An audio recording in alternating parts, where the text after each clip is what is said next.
Bonjour les amis, aujourd'hui on reçoit Denis Robin, psychologue de l'éducation nationale. Il exerce dans les collèges et les lycées. Denis, je te laisse te présenter. Alors, je travaille dans les collèges, lycées et aussi au centre d'information et d'orientation. J'ai trois missions principales. Aider les élèves à se sentir bien dans les établissements et à réussir. Et ce qui veut dire aussi l'accompagnement des élèves à besoins particuliers. Justement, ça peut être un trouble des apprentissages, des difficultés sur le plan émotionnel, évidemment, la gestion des émotions, les difficultés de comportement, et puis aussi les difficultés cognitives, voilà, de compréhension. Je pense qu'on va détailler un peu tout ça après. Oui. Voilà, donc ça, les élèves à besoins particuliers. Aussi, deuxième mission très importante, bah, aider les élèves qui sont dans un processus de décrochage, qui n'arrivent plus à venir dans les établissements. Donc évidemment, le but du jeu, c'est de les raccrocher, c'est d'anticiper, de vraiment voir les signes le plus tôt possible pour pouvoir les aider. Voilà. Et puis, le dernier point, c'est aider les élèves à se projeter dans leur futur, dans leur avenir. On fait voilà, une partie qui est plus sur voilà, l'aider, la projection vers le futur et qui se fait aussi en partie dans les centres d'information et d'orientation. Voilà, donc on a un métier qui est très large. D'habitude, on ne voit pas toutes les facettes. Il est rare que j'ai des élèves qui voient, ou les parents qui voient la globalité de ce qu'on fait, parce qu'il y a des choses très différentes. Et justement, on a plusieurs questions à te poser aujourd'hui qui vont nous aider à comprendre justement l'étendue de ton métier et aussi comprendre aussi les problématiques de ces enfants. Pour commencer, est-ce que tu peux nous définir c'est quoi un cerveau d'un hypersensible? L'hypersensibilité, tout simplement, c'est le fait, à un moment ou à un autre, d'être submergé par ses émotions et de ne plus savoir quoi en faire.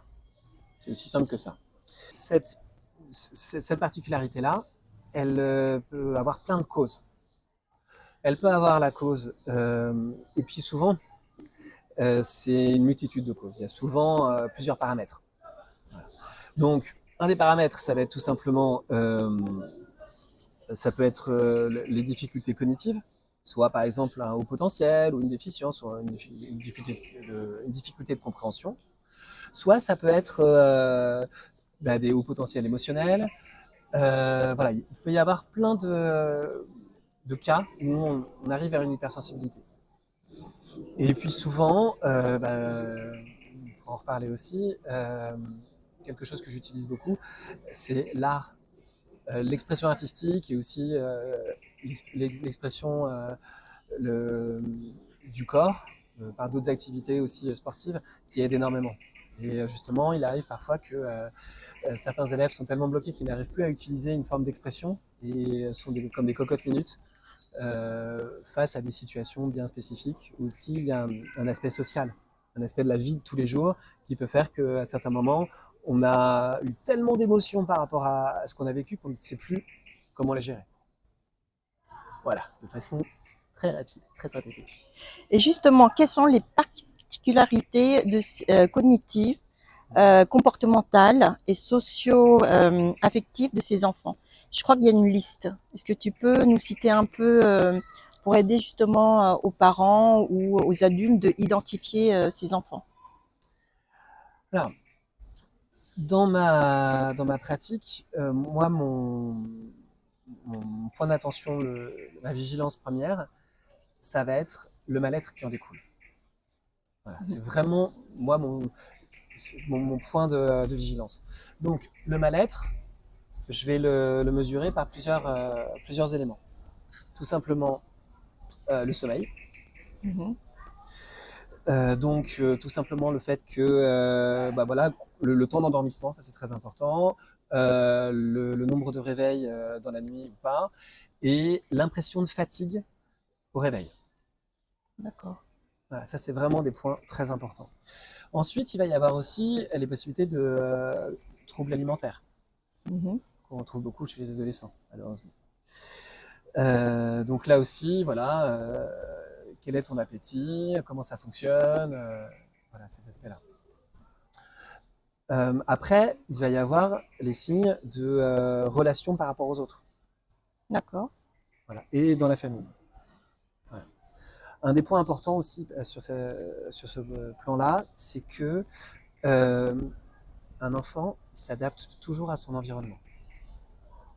Et donc, un enfant n'aura jamais le même visage à la maison, à l'école, parce que l'environnement est différent, les repères sont différents. Donc, on ne verra pas tout à fait le même enfant. Et parfois, on voit vraiment des comportements très différents.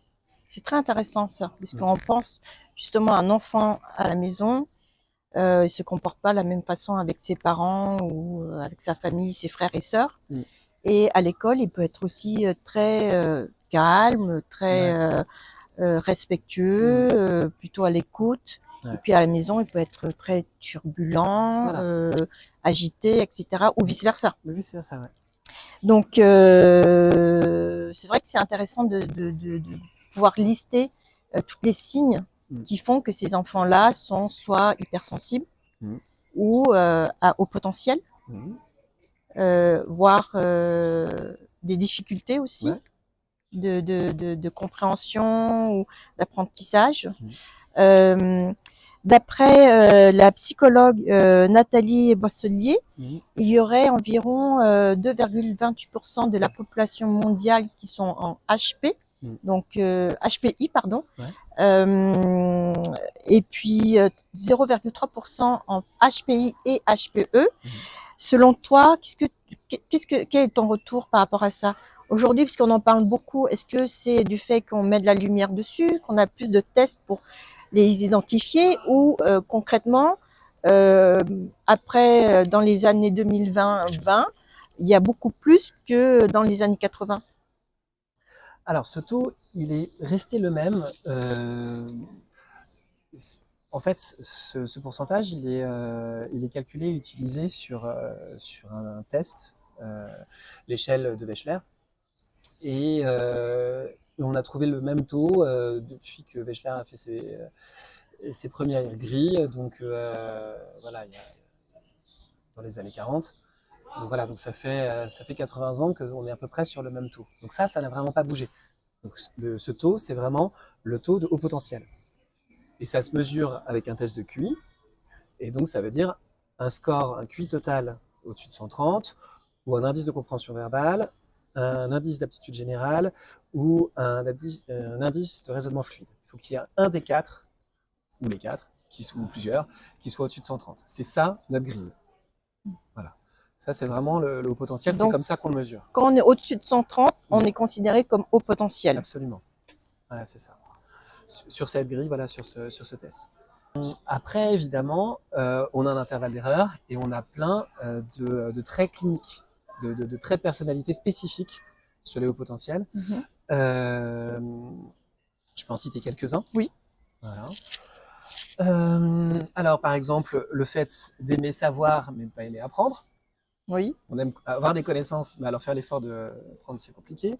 J'en connais un comme ça.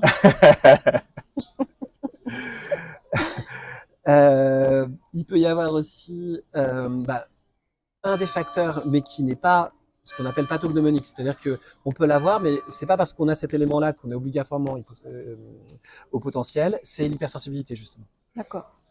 Voilà. C'est pas parce qu'on est hypersensible qu'on est forcément au potentiel, Haut potentiel, évidemment. HPI. HPI. Voilà. Donc voilà. Il y a le fait de rajouter ce qu'on appelle de l'implicite, de faire plein d'associations d'idées qui vont être avec notre façon de penser et que les autres n'auront pas et qui créent un décalage. Oui. Voilà. La facilité à comprendre quelque chose, à savoir faire des exercices, mais avoir beaucoup de difficultés à expliquer comment on a fait. Oui.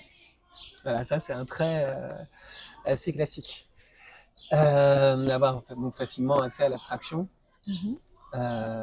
Et puis parfois aussi d'utiliser une façon de faire qui va être hors norme. Passer Oui. par un chemin auquel le prof n'a jamais pensé. Mais jamais. Voilà, ça c'est vraiment quelque chose de typique. On peut avoir une difficulté de passer à l'écrit. On peut avoir aussi donner l'impression de, de ne pas écouter alors qu'on écoute, Oui. de faire plusieurs choses en même temps aussi, être capable de faire plusieurs choses en même temps, ça fait partie des choses. J'en aurai sûrement d'autres qui viendront, mais là je pense qu'on en a déjà pas mal Oui. qui sont utiles et qui permettent vraiment de voir que c'est vraiment un profil très particulier. Oui. Quelque chose de très important qui est en lien avec les émotions, c'est peut-être Oui. là-dessus où il faut vraiment que j'insiste, c'est que ce sont des enfants qui intellectualisent leurs émotions. Oui. C'est-à-dire qu'il y a un décalage entre la rapidité intellectuelle et la rapidité émotionnelle. En termes de développement, voilà, réellement, souvent, en plus, c'est des âges du CP à la terminale, on a vraiment sur toute cette, donc de 6 à 18, on a toute cette progression-là, on a vraiment une problématique. Le développement intellectuel se fait beaucoup plus vite que le développement émotionnel, et ça crée des distorsions, ça crée des conflits, et souvent on intellectualise nos émotions, Oui. et c'est très compliqué pour ces enfants. Mais justement, comment on peut les aider à accueillir ces émotions? Parce que, excuse-moi, je vais te recouper aussi. C'est qu'aujourd'hui, on parle des HPI et puis des hypersensibles, mais aussi tu tiens aussi à mettre l'accent sur les enfants qui ont aussi des difficultés de compréhension. Ouais. Parce qu'on parle beaucoup des hauts potentiels, mais on parle pas aussi des enfants qui ont peut-être, hélas, un QI peut-être moindre que la moyenne. Ces enfants-là aussi ont besoin de identifier leurs émotions. Donc, de l'ensemble de tous ces enfants que tu accompagnes, quelles sont justement les techniques, comment tu les accompagnes, quels sont les tests que tu fais aussi pour justement aider les enseignants ou les parents à les reconnaître, à reconnaître qu'ils ont des difficultés ou des potentiels. Ouais. Alors, je vais repartir sur ce que je disais.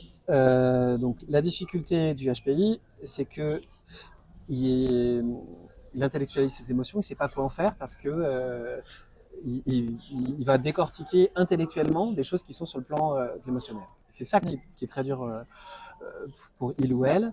Et là, je suis en train de penser à une élève de 6e qui a extrêmement mal vécu du harcèlement. Et sa difficulté à intégrer et comprendre ses émotions a fait que pour elle, elle l'a vécu comme si c'était un trauma. Alors que pour un enfant normal, il y aurait eu, par rapport à ce qui s'est passé, assez d'éléments pour pouvoir avoir des ressources pour ne pas en arriver là. Mais justement, elle est submergée par ses émotions et elle n'arrive pas à faire le tri, justement. Elle n'arrive pas à faire le tri. Elle n'arrive pas à faire le tri parce qu'elle va donner des éléments intellectuels, elle va vouloir donner des réponses intellectuelles à des problèmes émotionnels. Oui. C'est ça la difficulté en fait. Oui. Et c'est ça qui fait qu'elle est submergée. Et dans ce cas-là, quelles sont les méthodes justement pour l'aider à identifier ses émotions, à les nommer tout simplement? Alors déjà, voilà, c'est ça. Oui. Déjà, quand on arrive à les nommer, c'est extraordinaire. C'est déjà un pas. C'est déjà extraordinaire. Oui. On peut utiliser des choses assez basiques comme le portrait chinois des émotions. Oui. Si ton émotion était un animal, qu'est-ce que ce serait? Oui. Voilà.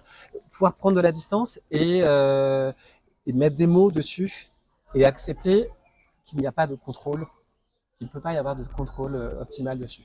Oui, c'est très intéressant parce que aujourd'hui, on pense qu'on peut contrôler nos émotions. Et alors que c'est quelque chose qui nous submerge, qui vient et qui c'est le présent, c'est instantané en fait. Par rapport à une action ou une information qu'on reçoit, on ressent quelque chose et on ne peut pas les contrôler. Et souvent, les HPI ou des enfants en difficulté, ils essayent de les contrôler justement. C'est ça. En fait, le but, c'est de les accepter, c'est de les reconnaître, de les accepter. Et après, quand on les accepte, on arrive à les gérer. Mais on peut les gérer, on ne peut pas les contrôler. Oui. C'est ça la différence. Et il y a beaucoup d'élèves, tous les élèves qui ont des problèmes de gestion des émotions, ils voudraient souvent les contrôler et en les contrôlant, souvent faire comme si elles n'existaient pas. Oui. Pas les accepter justement. Voilà, tous les problèmes de fond. Et mon travail, c'est vraiment de les aider à accepter, de les reconnaître, de mettre des mots dessus, et de tirer le fil, le mécanisme de ce qui s'est passé pour que cette émotion arrive, et que l'élève la reconnaisse, et que là, après, on puisse travailler. Oui. Alors, tu as parlé de beaucoup de choses dont j'ai pas encore, dont j'ai pas répondu à tes questions. Oui, Il y a eu plein de réponses, plein de questions, mais il y a deux questions auxquelles je n'ai pas répondu. La première, c'est les problématiques des autres élèves oui. autres Que des HP. que des HPI. Et puis, l'autre question que tu m'as posée, c'était aujourd'hui, on parle beaucoup des HPI, on parle beaucoup de l'hypersensibilité. Oui. Est-ce qu'il y en a plus qu'avant? Oui. Voilà. Alors, je vais commencer par la première et je répondrai à la deuxième après. Donc, la déficience. Alors, qu'est-ce que c'est que la déficience et qu'est-ce que c'est que les difficultés de compréhension? Pareil, un test de QI, quand on a en dessous de 70, on est dans le champ de la déficience. Alors, environ. Et puis pareil, il y a un fonctionnement, il y a des traits cliniques, il y a plein d'éléments. Mais voilà, c'est environ autour de 70 quand on est en dessous. Que là, on a vraiment, ce qu'on appelle la déficience, c'est vraiment une grande difficulté cognitive, très grande difficulté à comprendre et à intégrer ce qui se passe. Oui. Et là, j'ai plein d'exemples d'élèves qui ont de très grandes difficultés à gérer leurs émotions. Et la difficulté par rapport à ça, en fait, c'est pareil, les reconnaître, parce que là, c'est la capacité de compréhension qui ne fonctionne pas. On ne peut pas mettre de mots dessus. Et donc, on ne peut pas les reconnaître, on ne peut pas accepter qu'elles sont là, parce qu'on n'a pas les capacités pour les reconnaître et pour les accepter. Oui. Donc, là, pareil, je suis en train de penser à un cas d'élève qui a cette difficulté-là. Il peut y avoir aussi plein de problèmes de comportement par rapport à ces enfants-là. Et souvent, dans les âges où je m'occupe de ces enfants-là, il peut y avoir des comportements un peu déviants. C'est-à-dire que le problème, c'est qu'il y a la reconnaissance des émotions, mais il y a aussi l'adolescence qui arrive, la puberté qui arrive. Oui. Et des comportements déviants de ces élèves, et puis aussi, malheureusement, l'extérieur aussi qui peut abuser de leur manque de compréhension. Voilà. Donc, on a tout cet accompagnement pour avec des images, avec des mots simples, pour leur faire comprendre les choses. Et ça, ça prend beaucoup de temps. Est-ce que justement, parce que parfois, souvent, quand on ressent une émotion, ça se manifeste aussi par le corps. Ouais. Par exemple, on peut ressentir la colère et certains peuvent le ressentir ici au niveau du plexus ou au niveau de la gorge parce qu'ils ont des difficultés justement à exprimer leur colère ou leur tristesse. Est-ce que justement vous travaillez aussi sur ça, sur où est l'émotion dans ton corps, si tu peux identifier l'émotion. Oui. Alors, on l'utilise par rapport à la gestion des émotions, mais on l'utilise en lien avec un autre concept qui est le stress. Oui. Parce qu'on a différents symptômes physiologiques qui peuvent apparaître avec le stress, et les deux peuvent être en lien justement. Oui. Et donc on fait beaucoup aussi de gestion du stress. Oui. Avec la reconnaissance des symptômes. Alors par exemple, difficulté de respiration, troubles du rythme cardiaque, sudation, voilà. L'impression de ne pas être stable, les migraines, les nausées. Voilà. Il peut y avoir énormément de symptômes. De symptômes. Voilà, qui peuvent être en lien justement avec. Et pareil, oui. Là, alors sur la gestion du stress, pareil, reconnaissance des symptômes. Oui. Être capable de les anticiper, de les reconnaître au plus tôt. Oui. Et ensuite, de faire des techniques de relaxation, ou même on a des thérapies cognitivo-comportementales, TCC. Oui. Voilà, où on entraîne son cerveau à réagir justement en se détendant et en respirant. Et on programme son cerveau pour qu'il réagisse dès l'apparition des premiers symptômes de stress. D'accord. Voilà, donc je ne pensais pas parler de ça. Mais... C'est toujours très passionnant. Et justement, quand on soupçonne que son enfant est haut potentiel ou en difficulté de compréhension. À partir de quel âge on peut démarrer ou commencer un test? Et quelles sont les voilà, et quelles sont les conséquences aussi si on détecte trop tard ou trop tôt?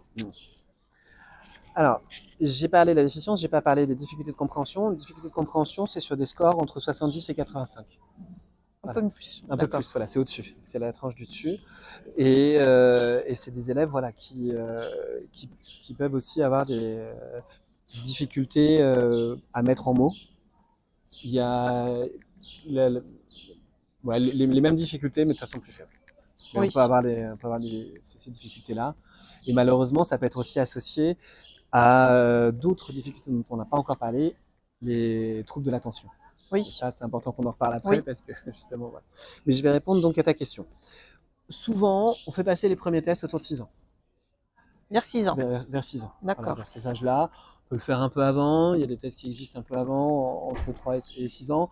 Mais voilà, l'échelle qu'on utilise la plupart du temps, c'est l'échelle de Wechsler. Et elle est adaptée pour les enfants. Donc l'échelle qu'on utilise pour les enfants, elle est de 6 à 16. D'accord. Voilà. 6 à 16. Ils font 6 à 16 et 11 mois. 6 à 17. Voilà. 6 à 17. Voilà, c'est bon à savoir. Voilà. Donc ta question par rapport à ça, c'est à quel moment est-ce qu'il y a un âge idéal? Est-ce que c'est pas à 6 ans? Est-ce que c'est pas trop précoce le test? Ou du coup à 17 ans, est-ce que c'est pas trop tard? Jamais trop tard pour bien Jamais faire. trop tard pour savoir. Voilà, pour savoir. C'est important de savoir quand on sait qu'on va pouvoir aider l'élève et quand il y a un besoin. Quand on a quelque chose, donc c'est pour ça que c'est important de venir nous voir parce que en tant que parent, on n'a pas toujours tous les éléments. Non.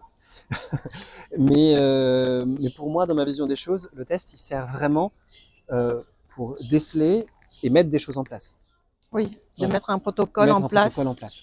Voilà. Le test pour le test, s'il n'y a pas de protocole, s'il n'y a pas de choses pour aider, il a moins d'utilité. Il est utile, oui. Il est utile. Et moi, je fais très attention avec les élèves pour leur expliquer leur mode de fonctionnement, leur dire, voilà, tu es dans tel intervalle, voilà un peu comment tu fonctionnes et voilà à peu près, si on veut donner un chiffre à peu près où on en est, mais un intervalle, jamais un chiffre précis. Et puis comme tu le suggérais, ce chiffre, il peut évoluer. Il évolue toujours. D'accord. Et on a d'ailleurs le cas pour lequel il évolue le plus, c'est des élèves qui peuvent être inhibés. C'est-à-dire qu'ils n'arrivent pas à utiliser tout leur potentiel pour des raisons psychologiques. Voilà. Et donc, il m'est arrivé de voir un test passer avec une collègue. Je refais passer le test et on a un score vraiment très différent. On dit dans notre profession que le minimum de validité, c'est 2 ans. Souvent, quand même, c'est un peu plus. Voilà. Mais on peut avoir des évolutions et à cause du phénomène d'inhibition, ça peut aller. On peut avoir vraiment des changements forts. Mais ce chiffre-là, il peut que augmenter et pas diminuer. Les deux. Donc, il peut être les deux. C'est bon à savoir. Oui. C'est bon à savoir parce qu'on se dit, mais si mon enfant est à tant de score, en parenthèse, de notes, il peut aussi baisser. Ouais. D'accord, c'est bon à savoir. Mais un HPI ne peut pas baisser. C'est pour ça qu'on va prendre en compte le test et aussi tous les traits cliniques dont j'ai cité certains tout à l'heure, parce que avec l'ensemble, on va avoir une vision globale et on va se dire oui on y est, oui on n'y est pas, non on n'y est pas. Oui. C'est vraiment la conjonction des deux. Oui. Le test, il est donc c'est il y a 10 subtests comme on dit, avec 5 catégories, la compréhension verbale, le raisonnement fluide, le visio-spatial, la mémoire et la vitesse de traitement. Voilà. C'est des scores dans chacun des subtests, donc 2 par indice. Et sur ces scores, voilà, on va prendre le score et on va le comparer avec la moyenne des enfants de l'âge de l'enfant. National Alors c'est même international. International, mondial. Mondial. D'accord. Voilà. Donc c'est pas juste un score, c'est pas comme une note à l'école. À l'école, Voilà, oui. c'est vraiment comparé à une moyenne. D'accord. Ouais, c'est pour ça que le score est construit comme ça, pour que entre 70 et 130, on ait un peu plus de 95% de la population. Oui. Voilà. En 95,5 à peu près. Et donc les 2,28 en dessous de 70 Oui. et les 2,28 au-dessus. 2,28 Au-dessus de au-dessus. 130. Oui. Voilà comment c'est construit. D'accord. Et justement, au moment où on a identifié que l'enfant est HPI, HPE ou en déficience de compréhension, est-ce qu'on devrait leur donner une étiquette? Comment ça se passe justement à ça? Comment ça se passe dans l'école, les enseignants, à l'extérieur, dans la famille, l'entourage familial ou amical? Comment on fait? Bah, nous, on se bat contre les étiquettes, hein, on va être franc. Hein. C'est vraiment quelque chose qui n'est pas positif et pas utile. C'est pour ça que nous, on passe beaucoup de temps avec les familles et les jeunes pour leur expliquer le fonctionnement et les faire sortir de ce cadre et de ces chiffres. Les chiffres, de toute façon, les chiffres seuls n'ont pas de sens. C'est avec des caractéristiques cliniques que là, ils ont du sens. Et ils ont du sens pour amener vers une aide. Oui. Donc, on passe beaucoup de temps à expliquer tout ça. Évidemment, les enfants entre eux étant ce qu'ils sont, il peut y avoir des dérives. Mais nous, on travaille beaucoup justement pour empêcher ces dérives. Et si la famille, voilà, l'entourage proche du jeune comprend que c'est un fonctionnement particulier, qu'on a tous droit à être différents, et c'est aussi un travail dans les établissements. On fait l'acceptation de la différence.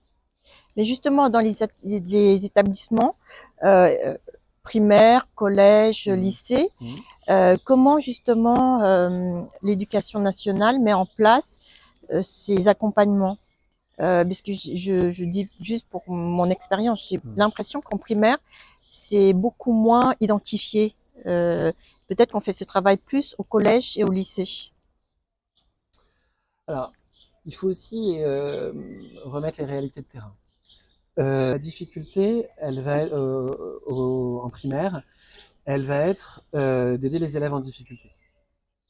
Donc, on va passer beaucoup de temps et d'énergie pour ces élèves qui ont soit une déficience, soit une difficulté de compréhension, parce que eux, ils n'ont aucun moyen de pouvoir avancer dans leur scolarité. Et donc, on va malheureusement, voilà, c'est comme ça que ça se fait, on va se centrer d'abord sur ces élèves-là, pour que eux, vu qu'ils ne peuvent pas prendre tout ce que l'école peut leur donner intellectuellement, on va essayer de les détecter au plus vite. Après, les problématiques qui vont arriver avec le haut potentiel, elles vont arriver souvent dès qu'il y a changement, dès qu'il y a donc changement d'univers scolaire, donc dès qu'on passe du primaire au collège et du collège au lycée, et c'est justement à ces moments-là. Et puis le dernier changement, c'est aussi la puberté. Voilà, Oui, donc on a l'adolescence qui arrive. Donc on a le cap de la sixième, le cap de la quatrième et le cap de la seconde. C'est les trois caps sur lesquels on est très vigilant. Parce que c'est à ce moment-là où on peut avoir où le cadre il est il est difficile. Et justement, les élèves au potentiel vont avoir du mal, peuvent avoir du mal à garder des liens avec les autres. Ils vont avoir besoin aussi de sens pour accepter les règles. S'il n'y a pas de sens, si on ne leur explique pas les règles, ils ne peuvent pas les accepter. Donc c'est très compliqué dans un groupe. Oui. Voilà. Et avec les camarades, c'est compliqué parce qu'ils peuvent tester aussi un peu les limites du cadre. Même beaucoup. Parfois. Voilà, j'ai l'impression que ça te parle. Hein. Oui, ça me parle beaucoup. C'est ce que je vis actuellement. Voilà. Donc, la priorité, c'est la sécurisation affective. Oui. C'est qu'ils soient dans un univers affectif à l'école et à la maison sécurisant. Et donc, ça va être plus sur le développement et dès qu'on va avoir des crises, qu'on va pouvoir vraiment se dire « Oula, là, il y a quelque chose ». Peut-être un test pourra nous permettre de comprendre son fonctionnement et peut-être qu'on pourra mettre des choses en place. Oui. Et ce qu'on met en place, donc nous, ce qui se fait aussi en primaire, parce que là, actuellement, je travaille dans le Val d'Oise. Donc, Oui. on le fait en primaire, au collège et au lycée. C'est la personnalisation des parcours pour élèves à haut potentiel, PPEHP, dans notre jargon. Oui. Et on le fait dans tous dans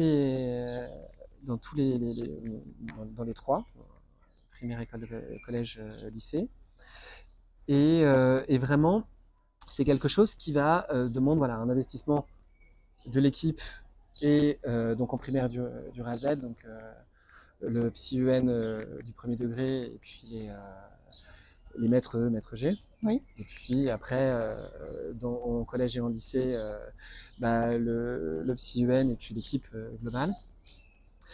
Là, la difficulté que moi je trouve dans mon métier, c'est la possibilité de pouvoir mettre les bons accompagnements et d'avoir un maillage dans toute l'équipe qui fait qu'on va pouvoir vraiment bien accompagner l'élève. Les types d'accompagnement qu'on fait, c'est souvent stimuler l'élève pour qu'il puisse faire des liens avec d'autres matières et comprendre le sens de ce qu'on fait et puis qu'il utilise aussi ses compétences sur des choses hors programme, alors qu'il ne s'ennuie pas, parce que le premier problème c'est l'ennui. Oui. Voilà. Justement, c'est Ouais. cette question-là, parce que comment justement ces élèves, ces enfants plutôt, hypersensibles au potentiel, HPI ou HPE, ou même en déficient, comment on peut les aider à affirmer leur singularité dans un monde socialement normé? C'est d'abord de reconnaître, d'accepter, de comprendre son fonctionnement, de comprendre la chance et les difficultés que ça a. Mais pour tout trouble, c'est toujours pareil. Et plus on va comprendre son fonctionnement et on va l'accepter, plus on fait ce travail sur soi, plus ça va devenir une force après. Mais pour l'accepter, il faut savoir l'identifier. Voilà, c'est ça. D'accord. Et mon travail, c'est d'aider les élèves à identifier et les aider à se comprendre. Ouais. Oui.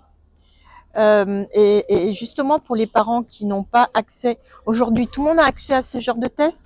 On peut venir sonner à la porte du CIO. Alors, du CIO, ouais. Du CIO pour dire voilà, je soupçonne ou mon enfant est en difficulté, autant il peut être hypersensible que HPI ou HPE ou en déficient. Comment on peut m'aider? Alors, ça va se faire au sein des établissements, des établissements publics. Donc, inutile d'aller au CIO, c'est vraiment appeler le collège, le lycée, l'école, contacter le psychologue d'éducation nationale et lui faire part des inquiétudes et puis voir avec le collègue ou la collègue ce qui est possible de faire. Donc, on n'est pas obligé de passer par le responsable de l'établissement. On n'est pas obligé de passer par le directeur ou la directrice de l'école, du collège, etc. Non, on contacte le psychologue de l'éducation nationale. Voilà. Mais la problématique, c'est que dans les établissements privés hors contrat et sous contrat, on n'a pas d'homologue. Oui. Nous, on est voilà. Donc là, ça va être des psychologues à l'extérieur. À l'extérieur. Voilà. Et donc, c'est pas le même prix. Bon, ça a un coût. Oui, c'est un coût dans ce cas-là. D'accord. Ouais. J'imagine que c'est le même coût qu'un psychologue ou. Faire passer un test, c'est autre chose. Ouais, les coûts varient, mais c'est en moyenne 500-600 euros. Ah oui, donc c'est un budget. Oui, c'est un budget. C'est un budget quand même de. C'est un budget conséquent. Ouais. Oui, pour une famille, voilà. C'est important. Voilà. C'est un budget important. Je voulais revenir sur parce que tu as parlé d'hypersensibilité et ta langue est un peu fauchée sur l'hyperactivité. Oui. Parce qu'aujourd'hui, il y a aussi en relation. Je voulais en parler justement de ça. Ouais. L'autre difficulté qui peut être liée à la gestion des émotions, c'est les troubles déficitaires de l'attention et de l'hyperactivité. On peut avoir troubles de l'attention sans hyperactivité ou avec. Oui. Et ces élèves-là, globalement, sont en augmentation parce qu'on a un facteur aggravant qui est l'exposition trop longue aux écrans, qui, dans notre société, évolue. Énormément. et voilà. Énormé. Et donc, voilà, cette difficulté-là, elle rajoute la difficulté, elle amplifie la difficulté à gérer ses émotions. Et donc, à ta réponse de ta première question qui était est-ce qu'aujourd'hui l'hypersensibilité a augmenté? Oui, en lien avec les difficultés d'attention et les difficultés à pouvoir se poser et intégrer et gérer ses émotions. Voilà, c'est ça la Oui, difficulté qu'on a et qui a évolué. Par contre, comme on l'a vu tout à l'heure, le haut potentiel ou la déficience, ça n'a pas bougé. ça n'a pas Et les bougé. difficultés de compréhension, ça n'a pas bougé. Globalement, en moyenne, mondialement, ça n'a pas bougé. Alors Ça vient un peu ta aujourd'hui, question. tu utilises aussi des techniques justement pour les aider à identifier leurs émotions. Ouais. Donc, quelles sont tes techniques? Alors, j'utilise beaucoup les mangas, dessins animés, bandes dessinées, et j'utilise De l'évolution l'art. de l'art de manière générale. En fait, ce que j'utilise, c'est je prends un personnage qu'ils connaissent et voilà, je pose des questions à l'élève sur ce personnage, qu'est-ce qui lui est arrivé, quelles ont été ses émotions, qu'est-ce qui s'est passé. Et, euh, et là, l'accès est beaucoup plus facile parce qu'on parle pas de lui. Oui, Et en utilisant un tiers, on arrive beaucoup plus facilement à ce que l'élève reconnaisse les émotions du héros auquel il s'est identifié. Et à partir de là, on retire le fil et du héros auquel il s'est identifié, on revient vers lui. oui. Et ça aide énormément. C'est vraiment un outil qui me sert tous les jours. Et en plus, ça permet d'avoir une bonne alliance avec l'élève, de mieux travailler avec lui. Nous, dans notre métier, on a besoin de créer cette alliance, on a besoin de créer ce lien, cette confiance. Confiance, Cette oui. confiance, c'est très Confiance, oui. important. Et le fait qu'on connaisse une partie de son univers, ça aide à créer cette alliance. Et après, voilà, cet outil-là, c'est vraiment quelque chose que j'utilise depuis des années et qui me sert énormément. D'accord. Est-ce que tu souhaites ajouter quelque chose en plus par rapport à cette interview? Est-ce qu'il y a une question que je n'aurais pas posée, que tu aimerais justement aborder, ou un thème que tu aimerais aborder? Moi, il y a un élément important, c'est un enfant évolue, il y a plein de choses qui évoluent en même temps, de façon parallèle. Et, euh, et beaucoup de choses qu'on pense qui ne peuvent pas se régler, comme c'est plein d'éléments différents qui se superposent, il y a des choses qui arrivent très vite, d'autres qui prennent beaucoup plus de temps, et il n'y a pas de normes. C'est important d'accepter l'enfant avec ses émotions et de pouvoir en parler avec lui. Et aussi par rapport, on parlait des écrans tout à l'heure, pouvoir échanger.